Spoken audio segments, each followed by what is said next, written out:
So this morning, the fight over short-term vacation rentals back in the spotlight here. This has been a hot debate we've been covering for years and years now. We could get some answers today. CBS 8's Kelly Hessedal live in Mission Beach with what we might expect to see change. Hi, Kelly.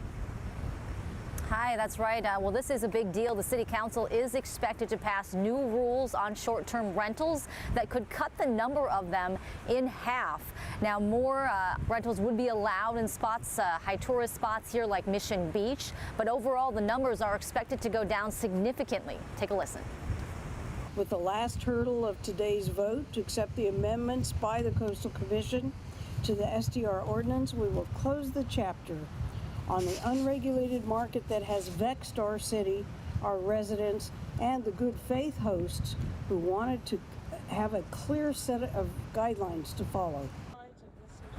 So Councilmember Jennifer Campbell says the days of this Wild West mentality when it comes to short-term rentals is about to end. Here are some of the highlights of this ordinance, and I'm going to mention a lot of numbers. Bear with me here.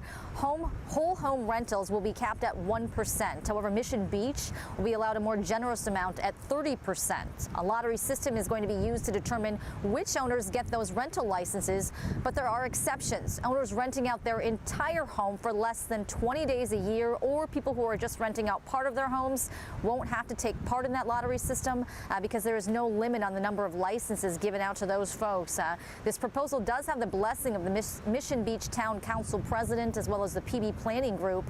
There's also speculation these new rules would increase supply in the housing market since not as many people would be allowed to rent out their entire homes for an entire year. So back out here live, just some background on all of this. The council did approve these rules last year, but they were waiting for the Coastal Commission to weigh in, and the Coastal Commission weighed in, gave it a thumbs up, but gave them the caveat and said you do have to revisit this issue in 7 years to see how these rules are taking effect. So the council set to give its final approval today at 2 p.m. We will be covering it and bring you the very latest. Kelly Hessedal, CBS 8.